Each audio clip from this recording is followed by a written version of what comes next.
Hi, it's Drew Tignanelli. This is our July. You know what July is, Mike? The celebration of America. Now, And well, I'm not going to say that, but very importantly, your birthday month.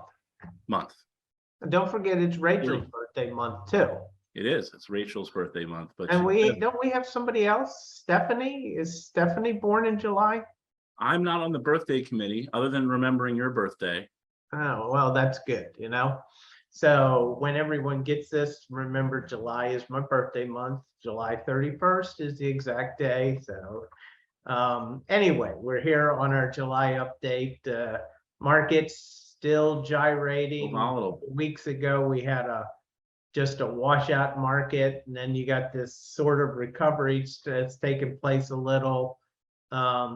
While we're taping this, we still have 3 or 4 trading days left in the month, but this should go down in history as one of the worst 6 months ever for the stock market, if I understand correctly.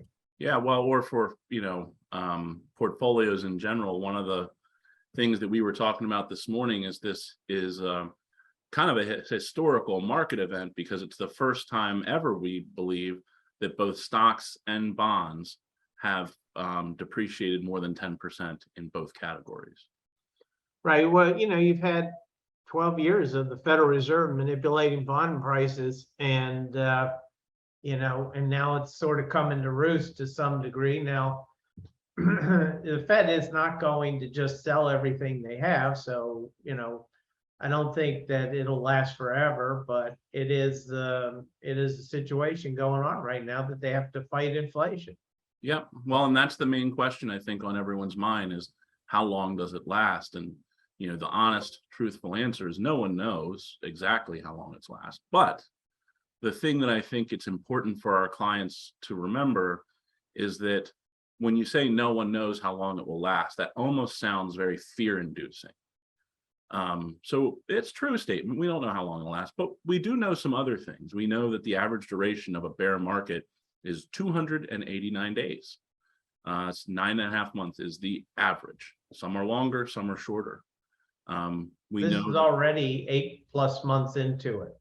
Exactly. You're 8 months plus into something that the average is 9.5. It doesn't mean that this one isn't 16. You know, this is the outlier long one. We don't know that until it's in the past. The other thing that I think people really get hung up on is the word recession. And well, will there be a recession? If there is a recession, you've already been in it for a while now. Now, on average, people say that the definition of a recession is 2 consecutive quarters of negative gross domestic product growth. That's actually not true. There is a committee, an economic committee for the federal government that decides when a recession exists, and there's 3 Ds they use for determining it: duration, depth, and I forgot the third one. But essentially, whenever they decide that there's a recession, you've been in it a while, and more often than not, by the time they tell you that you're in a recession, you're probably at the end of it, because that's generally one of the signaling factors, also because of the average duration of a bear market. So some other statistics, Drew, do you want to share any? Well, yeah, we'll talk about some of those also, but also, do you realize that the stock market typically takes off when on the upside when you start the recession? So when you go back in history and look at when recessions have started, the stock market normally takes off either at the beginning or within the first few months of a recession. So that because the market tends to act contrary, just like 8 months ago when this bear market started, the economy was doing fantastic, right? Yep. And so when the economy's doing the worst and they declare recession, and now the media starts pounding recession, and everybody's really concerned now that the stock market is going to go lower, that tends to be the time that the stock market tends to turn. And it's like you're setting me up for another one of my fun facts that I've prepared. Yeah, your fun facts, go for them. So 34% of the market's best days take place in the first 2 months of a new bull market. So that means that when the economy or the market, changes gears and it stops going down and it starts going up, 34% of the best days the market will have will be in those first 2 months of that period of time. And there's not always a recession in a bear market. That is true. 11 times you didn't get a recession when the market had dropped more than 20%. Correct. 20. There have been so another great message to hold on to is that this has happened before. In fact, there have been 26 bear markets since 1929, but to Drew's point, only 15 of those had a recession during that time. Right. And again, like I say, recession tends to be when the markets bottom, because look, I keep saying this over, and I think I've become like a broken record, Mike. Presidents and politicians, for the most part, don't really equate to anything other than noise, in my opinion. Federal Reserve chairmen matter. And what do Federal Reserve chairmen do? They fight inflation and they fight unemployment. So their job is try to keep full employment without inflation. Okay. Well, we have full employment. Okay. We have way over full employment, because to them, full employment is only like 5% or so. Yeah. And we're at like 3%. So their focus right now is fighting inflation. If the Federal Reserve gets any kind of indication that inflation is subsiding, the Federal Reserve will start acting more accommodative to the stock market, and it'll be a positive for the market. Right. Yeah, and to clarify, Drew, I think what you mean is politicians are just noise in relation to the stock market. Yeah, well, I think they're noise overall, but I understand what you're saying. You're much more political than I am. I try to be. The other and the last kind of fact I'll share, trying to take today's world and the market into perspective, is that there was a shift in how markets reacted and how quickly they reacted. So before World War II, there was a bear market about every 1.4 years. That doesn't sound fun. But after World War II, the average drop came all the way up to 5.4 years. So the theme is that while you're going to have outliers, and we never know when that is the case, the duration of the bear markets has dropped over time. Yeah. And at this point in time, you're starting to see some positive signs. The hot real estate market has started to slow down. You got 5.8% mortgage rates, Mike. Yeah. 5.8. Now, we did a little math problem here. I took out my mortgage a year ago, 30-year fix, Mike, 2.5%. Okay. I got you by 0.25%. Well, that's good. I'm glad to hear that. But think about it. If you took my mortgage, which I pay about, I think it's about $2,000 a month for my mortgage, okay, and change that to 5.8%, I'd pay $2,700 a month. Think about that. So that $700 a month. Could you imagine what that would do to the average household budget? Yeah, 35% more.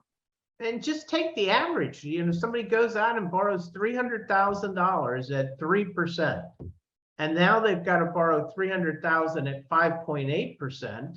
The difference would be, if I remember our calculation, it was like $450 a month more. But I think one of the things that, just looking at over time, those interest rates, because mortgage rates have been much higher in the past. Sure. I think I saw 18% at the peak, somewhere near that. And the question is, will the appreciation of real estate match the interest rates? And I think right now that's definitely a big question. Pending sales, economists are predicting the pending sales for this month will drop 3.5% from the prior, and the prior month it was a drop of 3.9%. So we're seeing 6 consecutive months of declines at this point in new home sales or home sales. Well, there's two different kinds, I think you just did general home sales. Well, and let's remind everybody, because we've been talking about the 3-month treasury, the risk-free rate. And, you know, how long did we talk about that at 0? And now it's up to 1.59%, which isn't high, but it's, you know, Means historically. that you're able to go on and get some reasonable rate of return on your money. Money market funds at brokerage firms are currently yielding about 1%. Home online savings banks that we've talked about for years are now paying 1%. They've moved up a full 0.5% in the last year, and I expect them to go up to at least 1.5% soon, real soon. We've So you're started to see some 1.25s. You got some 1.25s out there, yeah. So that's great. But you know, years ago when I took out mortgages, it's always 5-6%. The difference is that people's budgets have been accommodated to 3 and 4% mortgage rates. And now they'll all of a sudden have to be paying higher prices for the house at 5.8%. It's just going to slow down. You're not going to see a dramatic drop, Mike, in real estate prices because there just isn't enough real estate to go around right now. They just haven't built enough new homes since the Great Recession of 2008, 2009. They're starting to catch up, but they still got a good 5-10 years to go to catch up. So, you know, expect home prices to stay relatively stable. In some areas, you might see some drop, but this is, you know, you're just going to have to get used to higher real estate costs in nowadays. So let's make lemonade. All right.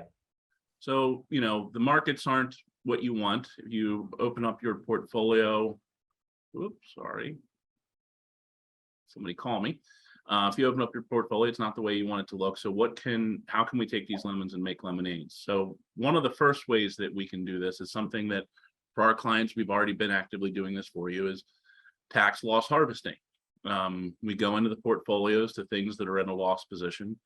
We sell them, but immediately buy something extremely comparable so that if the market moves in the next 30 days, we won't miss any of that appreciation. Because again, we don't know when the recovery happens. And we do know, like we said before, that the 36% of the market's best days are in those first 2 months following the downturn. So that's one of the things that we've been doing. Drew, what are some of the things that you've been talking about? Oh, you know, you do Roth conversions at this point in time. Think about it. You know, you had $100,000 in an IRA, and let's say now it's only 80,000. Okay, you convert that 80,000 or any portion of that traditional IRA to a Roth. So let's say you convert 20,000 of the 80 that's left into a Roth. Okay, you're only going to pay taxes on 20,000. But that was 25% of the account a month or so ago when it was worth $100,000, or 6 months ago when it was worth $100,000. Now all of a sudden the markets recover, and your IRA, which used to be 100,000, but you converted 20, so that's 60,000 because it dropped to 80. You following this math, Mike? I'm trying to for you. Just in case. And then all of a sudden the market goes back up. So the IRA goes back to 80, right? But now here's your Roth IRA. You converted at 20 and now it goes to, let's say, 30, and it's 100% tax-free. 100% tax-free. Yep, on the appreciation that you'll never pay taxes on again, which you would have if you had left it in the IRA. Yeah, and you can't beat that, you know, when that appreciation comes back in, it becomes tax-free. So Roth conversion is a very big thing. All right, so I've got one.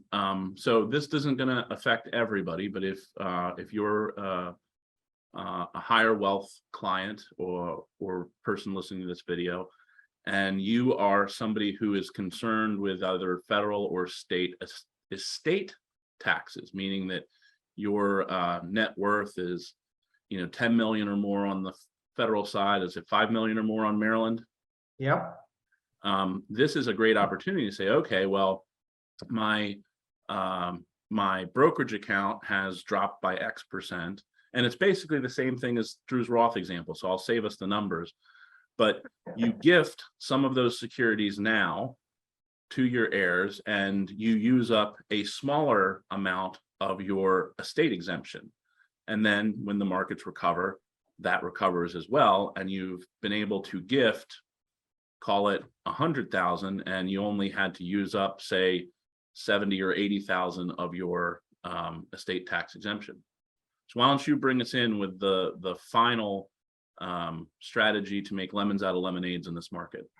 Yeah, so we always tell our clients to wait until age 70, the highest earner of the family, okay? We tell them to wait. So they may be waiting, but now they're taking down their assets while they're waiting. In certain situations, we may want them to go ahead and start claiming Social Security now so that they don't have to draw down assets that might be at depreciated values. So that's a strategy well worth considering at this point in time. But You'd it say has that- to be thought out carefully, Mike. Yeah, you'd say that's the window of time where you're past full retirement age, but prior to age 70.